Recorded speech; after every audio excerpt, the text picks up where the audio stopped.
Assalamualaikum warahmatullahi wabarakatuh. Allahumma sholli sayyidina Muhammad wa sayyidina Muhammad. Assalamualaikum. Buya, saya mau bertanya, sebesar apakah pentingnya peranan istri sebagai kepada suaminya? Syukron. Assalamualaikum warahmatullahi wabarakatuh. Perannya sangat besar, tidak bisa digambarkan. Istri perannya sangat besar. Nggak akan ada sebuah keluarga anak-anak kecuali ada istri. Suami tok nggak ada istri, nggak punya anak. Dan jangan dikatakan suami lebih penting dari istri. Oh enggak, ini sama-sama satu martabat. Dan hidup harus saling melengkapi.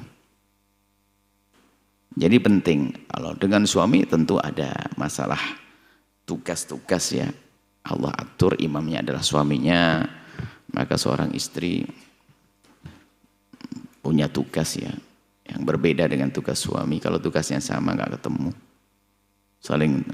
Suami mencari nafkah tugasnya, istri melahirkan, kemudian imamnya suami, maka harus dengar di rumah.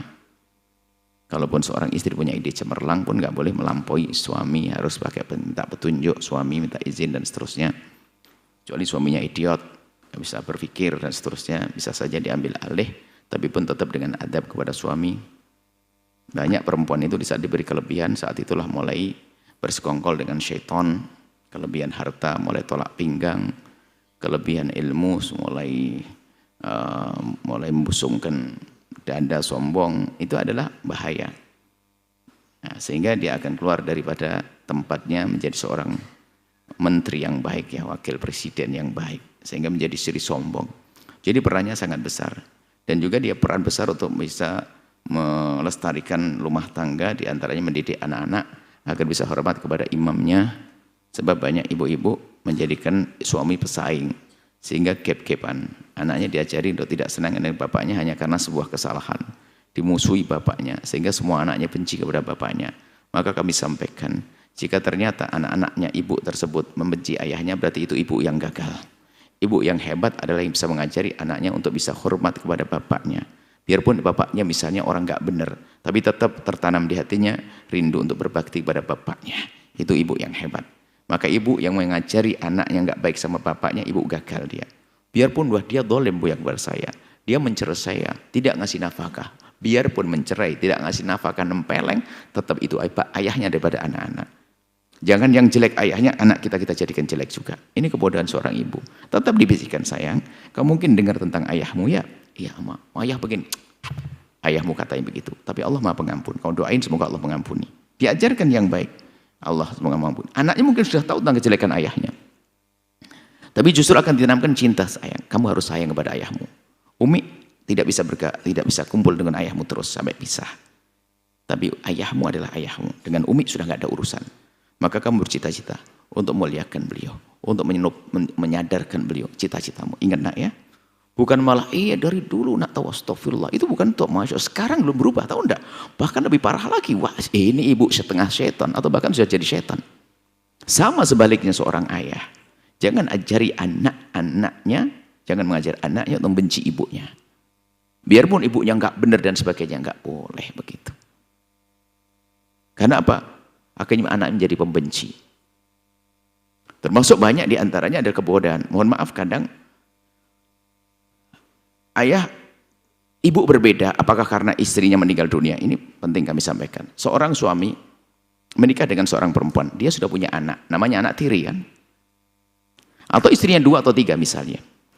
Maka ibu yang bodoh yang mengajari anaknya benci kepada saudaranya.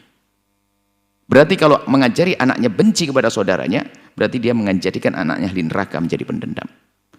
Biarpun saudaranya dolim, bukan urusan dia. Biarpun saudaranya dolim, misalnya anak pertama gede-gede dolim selalu, pokoknya harta ini mana.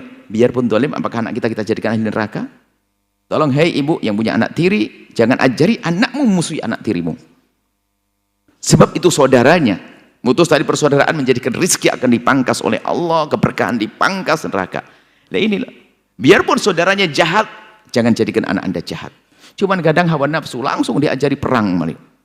Makanya anda ibu gagal yang punya anak memusuhi saudaranya. gagal Anda. Peran Anda hebat besar. Peran Anda mengantarkan ke surga anak Anda.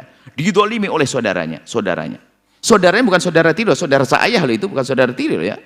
Itu saudara saya, ibunya beda. Ibunya satu adalah Anda, yang satu ibunya orang lain misalnya. Tetap bapaknya satu. Nggak boleh Anda mengajarkan. Ini biasanya permasalahan orang yang mohon maaf, yang punya ibu berbeda-beda. Ini yang rusak ibunya. Ibunya yang merusak. Tidak tahu itu saudaranya. Maka Anda akan sukses kalau ngajari. Sayang, itu abangmu loh ya. Tapi abang begini. Boleh, abang tetap abang. Jangankan kok seayah beda ibu. Yang seayah seibu pun ada yang jahat, ada kok. Dia fahamkan dong. Yang seayah ibu sejahat juga ada sayang. Apapun bentuknya, kamu tidak boleh jahat. Kamu tidak boleh. Itu baru benar. Makanya peran ibu itu begitu. Cuma mungkin kita melihat kebodohan. Wah, dia ajak berantem sama anak tiri musuhan. Sehingga gap-gapan. Jadi anak ibu pertama, ibu kedua, anak ini yang ngajari ibunya.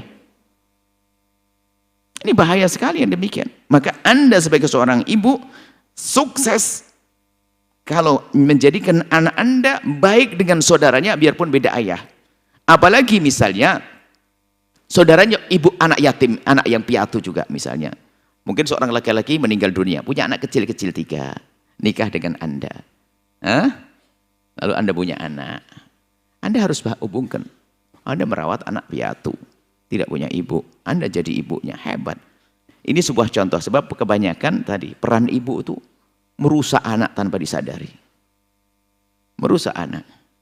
Merusak anak, diajak musuhan dengan bapaknya.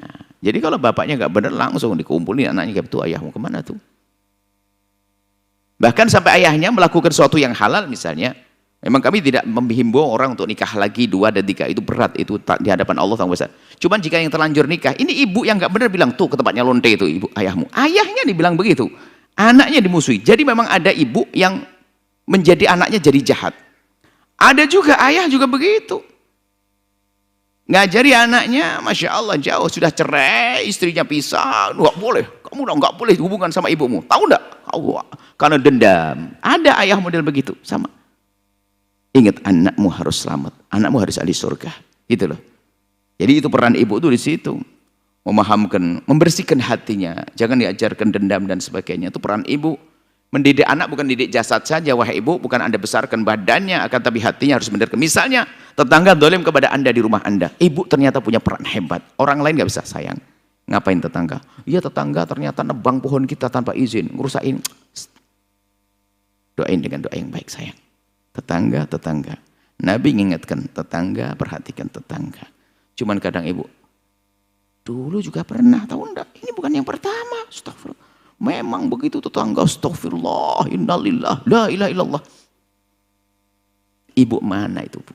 Itu bukan Anda semua. Jadilah ibu ahli surga. Amin. Menghantarkan anak-anak ke surga insyaallah. Ini yang tanya ibu-ibu, besok bapak-bapak. Akhirnya gara-gara begini ada nggak berani tanya bapak-bapak, Buya gimana bapak yang baik, nggak berani tanya, takut dimarahi sama Buya. Wah, ini repot ini. Semoga Allah mengampuni semuanya, mengangkat derajat semuanya. Wallahu a'lam bishawab. Sahabat Al-Bahjah TV, setelah menyaksikan video ini, jangan lupa bersolawat kepada baginda Nabi Muhammad. Shollu ala Nabi Muhammad. Allahumma sholli alaihi wa ala alihi wa sahbihi.